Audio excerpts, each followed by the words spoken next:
Yo, what's up? Magandang araw po sa inyo lahat. Welcome po sa panibagong video natin dito sa Makapili TV. Ngayon, pag-usapan lang po natin itong nangyaring debate sa pagitan ni Atty. Libayan at ni Fiscal EJ. Ngayon, sa nangyaring debate, hindi ko naman sasabihin na nanaig. Siguro sabihin natin nakuha ni Fiscal EJ yung tatlong boto ng tatlong judges. So, tatlo po yung judges, bali 0-3. 3-0 para kay Fiscal EJ, 0-3 para kay Atty. Libayan. So, yun ang nangyari debate po. Mas naliwanagan lang po tayo kung sino ba o ano ba yung tama sa pinag-uusapan nilang age of sexual consent. So, yun nga, base po sa tatlong judges, sa, yung 16 po yung uh, may sexual consent. So, pag-usapan lang po natin tong reaksyon ni Meloyap kasi isa to sa mga best friend ni Atty. Libayan na mga nagdidiwang sa sabi natin panalo nanalo si Fiscal EJ do sa debate na yon. So, pakinggan natin yung mga ibang pangyayari nung oras na yon. So, ito yung unang salang ni Fiscal EJ. So, panoorin po natin at yung reaksyon ni Melo Yap. Okay, for a while po, fiscal. Okay po. Okay na? Okay. Your timer starts Inyo, now. intro pa lang. Good afternoon, team judges. My first question is, For a while po, fiscal. Di 2000 Fiscal, sandali po.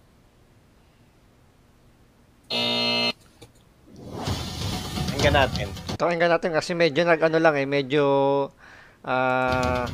naghahang yung ano nila eh. Lagyan lang po natin yung timer Yes, para sige, po lagyan tayo. may guide. Intro pa lang, ligwak na agad si Libayan. okay po. Ayan, sabi ni Melo Yap, intro pa lang daw, ligwak na kagad si Atty. Libayan. Panoorin natin bakit nasabi ni Melo Yap na intro pa lang, ligwak na. Your timer starts now, sir. My first question is, the 2000 Udang case was decided by the third division, correct? Ano yan? Ano yung unang tindig? Well, Yes or no? actually, I'm not familiar Sa question if and answer it's the pa third lang. division. I'm not Ating moderators sa ating Babalikan natin. debate ngayong hapon. number 12. Ating moderators, President Rodrigo Roa Ready? Ready? We will give you 15 minutes. Are you ready?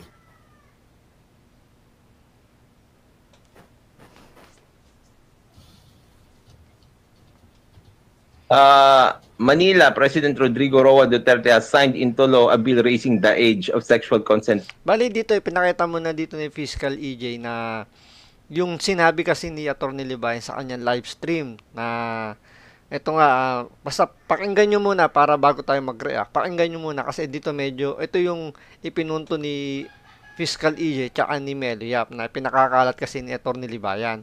So, panoorin muna natin to. From 12 to 16, when in fact it was never 12.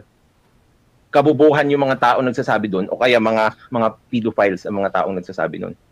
Kalokohan yun. Sabi niya, I'm sorry, but labeling us as Ayan na, kasi ang sinabi dito na Atty. Libayan, yung mga against na sinabi niya na ang age of sexual consent is 18, kalokohan lang daw yung naniniwala doon na 16 below at hindi daw dapat yun. So, pinalabas ni Atty. Libayan na sinungaling yung mga nagpapakalat noon, pedophile protector, PDF file protector yung sinasabi ni Atty. Libayan. So, pinuntuhan mo na rito ni Atty. Libayan, ni Fiscal EJ si Atty. Libayan, parang pinagsabihan niya mo na rito na teka lang, foul yung sinasabi mo. So, tuloy lang natin. pedophiles is an unfair and outrageous statement, especially coming from a lawyer who has 500,000 subscribers Yan. under his spell. I am here to Galing sa isang meron almost 500,000 subscriber. Tapos yan ang sasabihin mo, bastos ka. Correct. May kabastusan nga naman yun, di ba? Na marami ka ng follower eh. Almost 500,000. So, marami. Ngayon, kung ano yung sasabihin mo, yun ang paniniwala nila, kaya ka nga nila pina-follow eh. Di ba? Ngayon dito, pinagsabihan ni Fiscal EJ na, teka lang, abogado ka, dapat alam mo yung responsibilidad mo dahil marami kang follower. Bastos ka. O dito, nasabihan pa siya ni Melo Yap na bastos ka. Kasi nga, even yung mga kagaya ni Fiscal EJ, kasama doon sa pinaparatangan ni Atty. Libayan na PDF file protector o yung nagpapakalat ng maling impormasyon o nagpapakalat ng fake news. Hindi ba kabastusan yon? So, itatag mo na yung mga naniniwala diyan sa age of sexual consent, sasabi mo, pedophile. Pakinggan natin ulit. Ready, An outrageous statement. ready? We will give you 15 minutes.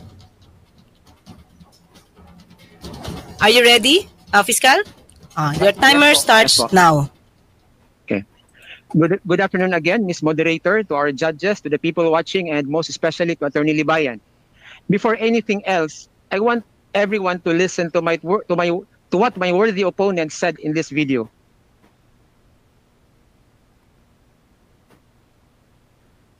Kabastusan yung sinasabi niya na yon. Ako nga tinawag na PDF file, peddler eh. Natin yun. Manila, President Rodrigo Roa Duterte has signed into law a bill raising the age of sexual consent from 12 to 16 when in fact it was never 12. Kabubuhan yung mga tao nagsasabi doon o kaya mga pedophiles ang mga taong nagsasabi doon. So, kasama si Fiscal EJ doon sa sinasabihan ni Atty. Libayan na kabubuhan yun sa sinasabi nila. Kasi nga, opponent sila eh, magkaiba sila ng pananaw. So, isa si Fiscal EJ sa mga sinasabihan ni Atty. Libayan na PDF file protector or yung sinungaling, di ba? Tuloy lang natin. Kita nyo? Hindi inakala ni Atty. Libayan yan. Unang tindig pa lang, inapercut agad. Bulagta. Correct. Dito, pakinggan nyo yung sagot dito ni Atty. Libayan kasi medyo dabulaga siya rito sa nilabas ni, ni Fiscal EJ. Hindi niya ine-expect to. Iyakan na ba sa kabila? Malalo pa sila mag-iiyakan ngayon. Invite mo, manood sila rito. Ngayon, paiiyakin ko pa sila lalo. Hindi, malamang doon sa kabila, yung sinasabing kabila ni Melo, yung mga kapanalig ni Atty. Libayan, doon justify naman nila yung pagkatalo ni Atty. Libayan. So, doon may mga palusot sila, na keso ganyan, keso ganito. So, dito, makikita nyo kung sino yung tamang humandle ng after mangyari yung debate, di ba? Dapat kung talo, wala na marami ng dahi-dahilan. Kumbaga, para sa basketball, tapos na yung laro eh. Natalo na eh. Hindi na yun daming keso niluto laban, mga ganun, di ba? Kita nyo ba yun, mga kapatid? Saan ba tayo? Eto, tuloy natin. Kalokohan yun. Sabi niya, I'm sorry, but labeling us as pedophiles is an unfair and outrageous statement, especially coming from a lawyer who has 500,000 subscribers under his spell. I am here to tell everyone, especially to Attorney Libayan, that we are not the pedophiles you unfairly picture us to be. Yes, we believe that Biruin mo ang ganda nung closing remarks dito ni Fiscal EJ. Ang sabi niya, may anak ako, 17 years old. Pero kung ano yung nasa batas, yun dapat ang susundin natin. Hindi yung itatag mo agad na isang PDF file. Nye. Oh, correct. Sa closing remarks kasi ni ni Fiscal EJ, sinabi niya na katabi niya yung anak niyang babae na 17 years old. So, doon sinasabi niya na kung ano yung nasa batas, yun yung tama. Diba? Kasi yung sinasabi na Atty. Libayan, wala sa batas. So, mali yun. Back time, banat by, payback time. Sabi sa inyo, Malamang tawa ng tawa si Banat Bay dito kay Atty. Libayan dahil pinayuhan niya na to si si Atty. Libayan kung parang binibigyan niya na ng tip, 'di ba? Para sa debate. Pero yun nga hindi nakinig. So ayan, malamang sinasabi ni Banat Bay is, I told you so. lalagay natin sa lugar niya itong si Atty. Libayan. Ano yung sino mga kabatas dito? Ano yung paniniwala nyo? Buo pa rin ba? Hindi nyo nakikita yung nakikita ko? Malamang hindi na. Hindi nila nakikita yun. Kasi nga, sabi mo nga, di ba? Wala silang utak, atay lang. So, yung atay lang nila yung nagpapakilos sa kanila. So, hindi nila naiisip yan. Ewan ko lang sa ibang zombie, baka meron pa natitirang konting utak, baka mabago pa. Ever since, mula nung kumalas ako bilang kabatas, ha? Nung kumalas ako bilang kabatas, dahil nakita ko yung kabobohan. Hindi nyo nakikita yon kasi mga zombie kayo. Walang utak, puro atay. Tuloy. 16 is the age of sexual consent. Not because we are pedophiles or PDF file protectors, as you sarcastically call us, but because this is what the law and jurisprudence so provide. Kita nyo, si Atty. Libayan, isa lang ang nilabas. Isang jurisprudence na yung udang, kaisa-isa. Kaisa-isa. Sabi ko nga sa inyo, habang nag-ano kami, pinapractice kasi namin yung itong mga yung gamit ni Fiscal EJ. Alam nyo ba, hindi ganyan ka-smooth yan nung umpisa. Alam nyo, unang practice namin, napakamot ako ng ulo. Fiscal 15 minutes, mag-open ka lang ng zip file. Anong gagawin natin? Si Atty. Libayan, sanay yung kumuda. Sanay kumuda. Yung kasi ang trabaho ni Atty. Libayan, kumuda. Kasi nga, sanay si Atty. Libayan sa YouTube. So, alam niya kung paano maging techie. So, si Fiscal EJ, kung titingnan nyo, hindi siya ganun ka-techie. Makita nyo nga, di ba? Parehas kami, naka-headphone lang. So, hindi siya ganun ka-techie. Hindi kagaya ni Atty. Libayan na talaga yung mga gamit niya is pang vlogger talaga. Pang YouTuber. So, mas sanay siya. Kaya medyo mabilis yung buti na lang ito si La Meloyap, tinulungan si Fiscal EJ. Hindi sa kaso sa debate na yun. Kumbaga, paano lang gamitin yung technology, yung ganyan mga setup ng kasi naka-virtual na debate lang to, hindi to harapan eh. So, medyo, pag hindi ka talaga sanay, medyo mauubos yung oras mo. Luging-lugi tayo, Fiscal EJ, sabi ko. Hindi, kaya yan. Practicein pa natin. Ayan, nakuha namin. Tuloy natin. And contrary to what you want to impress upon your audience, Want to impress upon your, yung gusto niya raw i-impress yung kanyang mga audience. Kasi nakita ni Fiscal dito, sorry guys, itong commentary ko, hindi ito galing kay Fiscal galing ito sa sarili ko. At ayon sa nakikita ko, nakikita ni Fiscal EJ na itong si Atty. Libayan as pang social media lang. Kaya nga, inaano niya agad sa social media, yung mga pasikat niya sa social media, doon sa mga zombie. Kaya yumabang ng ganito si Atty. Libayan dahil na rin sa zombie. Akala niya, madadala niya yung mga zombie, yung puso, oo nga moments. Asan yung oo nga moments? Walang Kaya nga, di ba, kaya ang unang bitaw kaagad dito ni Fiscal EJ, yung post ni Atty. Libayan sa kanyang live stream sa kanyang channel na ganyan, di ba? Kaya dito agad, binutata agad dito ni Fiscal EJ na teka lang may mali na sinasabi mo rito eh. Di ba? Doon pa lang, napuntusan agad, sabi nga ni, ni Meloyap, kumbaga sa boxing, gulapay na kagad si Atty. Libayan. So, tuloy lang natin. Oo nga. Tapos si Kayo, iyak ng iyak sa comment section. Pinalalabas siya, tama si Atty. Libayan. Tama si Atty. Libayan. Ngayon, lalabanan na ni Kayo yung tatlong justice. Di ba, tingnan nyo yung vlogger ni Atty. Libayan, yung Kayong sinasabi ni Meloyap, kini-question niya yung tatlong judges. Bilhin mo hindi siya abogado. Di ba? Mababa nga tingin ni Atty. Libayan sa mga hindi abogado. Sabi niya doon sa nakarang video natin, di ba? Yung tirada doon ni Banat Bay. Na pag di ka abogado, mababa ang tingin niya. So, yung Kayong sinasabi ni Meloyap, hindi naman abogado. Tapos, kay-questionin yung tatlong judge. Kuha nyo ba? Parang, kung yung abogado nga, hirap questionin yung tatlong judges. So, mas mataas abogado yun. I-questionin ni Kayo na hindi naman siya, hindi ko alam kung anong background ni Kayo, pero sigurado ako hindi siya abogado dahil yung physical appearance niya, doon ako magbabase, hindi para laitin kumbaga kung titingnan mo siya, mas mukha pang abogado si Melo Yap.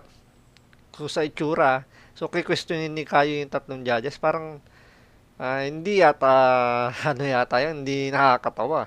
Kain nyo 3-0. 3-0. Nakita nyo ba yung mga kapatid? 3-0. Oh, tuloy.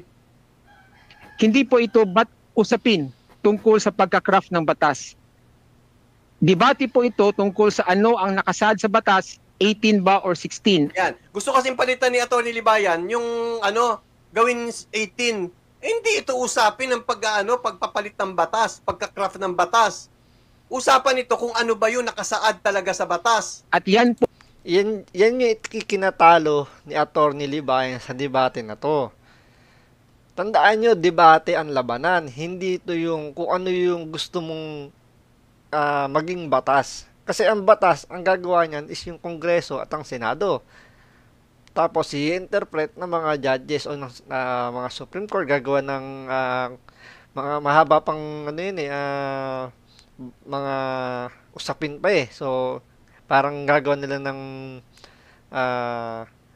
mga terms, mga ganun. So, mahaba yun. So, dito, debate kasi yung usapan. Ano ba yung nasa batas? Yun ang pag-uusapan kung 16 ba o 18.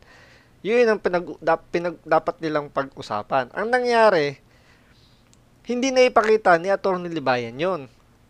Ang pinapakita lang niya dito sa debate niya na dapat 18 kasi nga sa batas, alam naman natin, di ba? 18 yung mga legal age. Yan yung pinapayagan ng gobyerno na mag-decide. 'Di ba? Pag below 18, kargo pa ng magulang. So magulang ang dapat magde-decide or may gabay ng magulang ang desisyon ng mga minor. So yun ang gusto kasing palabasin ni Atty. Libayan. Gusto niyang palitan yung edad na instead of 16 na nakasulat sa batas, dapat 18 daw.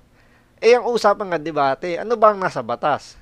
Yun yung napuntusan doon ni Fiscal EJ. Kasi si Fiscal EJ naka-stick sa debate kung ano yung age of sexual consent. Si Atty. Libayan gusto niya iparating na dapat 18. Mali yung batas. Parang kini-question niya. Kaya siya natalo. po ang dapat nating pag-usapan. So ano ba talaga ang age of sexual consent? It is that age where a minor can rationally decide for himself or herself whether or not to engage in any sexual activity with another person. Unang punto po, when we talk about age of sexual consent, it should always refer to a minor.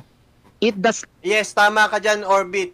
Batas kasi hindi opinion. Alam mong ginawa ni Atty. Libayan, alam ko na oo nga moments niya, binara agad ni Fiscal EJ. alam ni Fiscal ang gagawin niya. Oo nga moments. Dito sa huli yun ano ko lang ano bang time to? 1:03. Tingnan niyo yung Tsaka binara rin siya dito ng isa sa mga judges kung napanood niyo yung debate. Sinabi nung judges dito sa dulo, basta bandang dulo, kasama yung sa Senado yung ginawang batas. Sinabi na nga nung judges, pero pinapipilitan pa rin ni Atty. Libayan na parang, sabi nga nung judges, parang gusto mo gumawa ka ng special na, may special bang batas dyan sa sinasabi mo. Parang ganun. So, parang nilecturean pa siya. ginawa rito ni Fiscal EJ. Tignan nyo dito talaga basag na basag si pakinggan nyo to A gentleman for the affirmative. And I would like to call the gentleman for the negative. Fiscal EJ, are you ready? yes po. Okay, your timer starts now. As I have emphasized po in my opening speech, this exercise is merely to identify what is the age of sexual consent under current law. This is not a debate to forward a policy and change the age of consent from 16 to 18 or from 18 to 16. Hindi ito policy debate gaya ng debate po tungkol sa dapat bang ibalik ang death penalty. Debate po ito tungkol sa ano ba talaga ang nakalagay sa batas, 16 ba or 18. Kuha nyo. Pinaliwanag ni ni Fiscal EJ, sorry, attorney. Sabay, abogado naman siya, pero mas mataas kasi fiscal siya. So, pinapaliwanag nga niya yung kung ano yung rules ng debate. Ang debate, kung ano ba yung nasa batas. Eh, ang opinion ni Atty. Libayan dapat 18. So, magkaiba yung nasa batas sa opinion. Now, apparently, in my opponent, in his closing speech, Apparently, my opponent in closing speech, ano sabi? in his desire to capture public sympathy, Public sympathy. Vlogger na vlogger. Doon lumabas yung pagiging vlogger ni Atty. Libayan. Kumukuha siya ng simpatya sa mga subscriber niya, sa mga follower niya, na dapat 18 yan. Yun ang pinagpipilitan niya. Vlogger na vlogger. Yan, dyan nadadala ang mga zombie. Yung mga walang utak, puro atay. Alam ni Libayan, laruin yung ano nyo, yung atay nyo. Alam ni Libayan, laruin yung atay nyo. Kaya ang ginagawa ni Atty. Libayan dito, public sympathy. Di ba? Kita nyo ba yung mga kapatid? Poisoning the well. Tignan nyo bukas. Imbitahan nyo lahat na may galit sa akin. Durog! Durog Ariel. Durog talaga. Tapos si Teacher Mark, pamintang durog. Ito kasi, yung binabanggit kasi ni Melo, ito yung mga vlogger ni Atty. Libayan na talagang puring-puri kay Atty. Libayan. Eh, syempre, mini-mention sila sa channel ni Atty. Libayan. Kaya, syempre, mas marami yung subscriber. Syempre, ano yun eh, pandagdag, di ba? Pandagdag ng subscriber. Di ba? Ngayon, dito nga, sa simpatya kumukuha si Atty. Libayan ng kanyang, sa kanyang channel para makuha yung sexual consent na 18. So, dito, pinaliwanag nga ni Fiscal EJ na usapin to ng batas, hindi to opinion.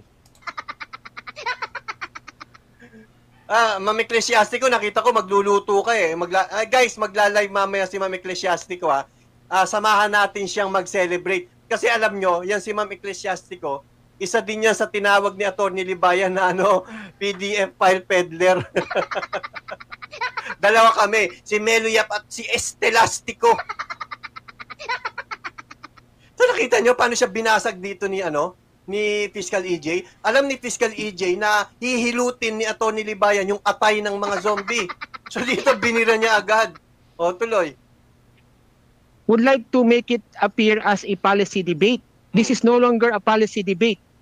As I said, what we are only here. Alam mo, Ray, kasi may mga nagpi-PM sa akin. May mga nagpi-PM sa akin. Nung unang tanong pa lang ni Fiscal kay Atty. Libayan, may nag-PM na. Sabi niya, Melo, buti kaya mo sagutin si Fiscal EJ pag tinatanong ka. Kasi sa tanong pa lang nakakatakot na.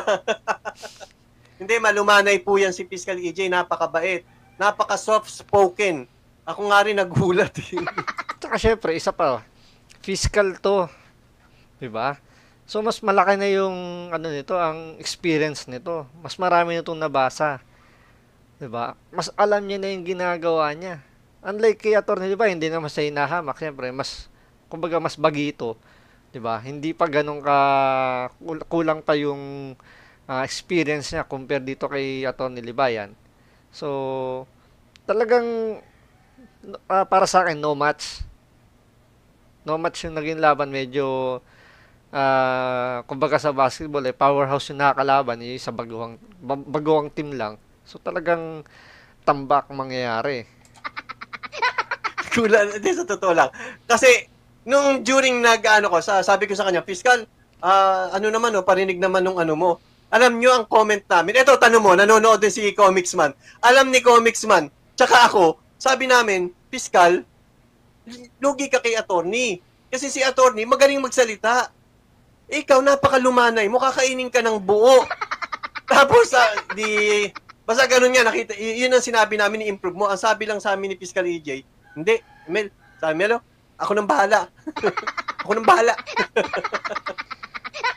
Kasi nga mukha namang titingnan ko si Fiscal EJ, magaling siya. Alam niya kung paano sabayan yung kanyang opponent, yung kanyang katunggali rito, 'di ba? Tsaka magaling siyang bumasa ng siguro sa tip din nila Melo Yap. Magaling siyang bumasa ng ng kalaban niya, 'di ba? nagre-research talaga siya ng maayos. Hindi kagaya ni Atty. Libayan, hindi siya nagre-research. Kasi kung panonood niyo yung buo ng debate, umpisa pa lang kasi meron kasing kasong sinasabi si Atty. Libayan, yung udan-udan ba yun? So doon pa lang nabasag kagad siya ni Fiscal EJ dahil sa dulo, hindi naman sa dulo, parang in-inform niya na alam mo ba na yung kaso na yan is ibinasura na yan. Hindi na tinatanggap ng Supreme Court yan, pero yan pa rin yung bino-brought out mo. Di alam ni Atty. Libayan yun. So, doon nabulaga siya. Yung isang unang-unang round pa nga, medyo kinapos lang sa oras si Fiscal EJ. Kung hindi, shoot sa banganak agad, doon pa lang, talagang laglag na eh. Durog na durog, ano? Tuloy. Here to identify what is the age of sexual consent under current law. Now, going to his legal basis, which is the Odang case primarily, I have already pointed out that the Odang case has been declared no less than by the Enbang case of Tulagan as a sweeping and confusing pronouncement regarding. Eto, di ba may sinabi siya na sweeping statement is parang hindi lahat sinwip yung ano. Ngayon, gagawin ni Atty. Libayan dito, magpapaliwanag yan sa channel niya. Kapag nagpaliwanag, comment kayo, sabi nyo manahimik ka, talunan ka. Sa presinto ka magpaliwanag.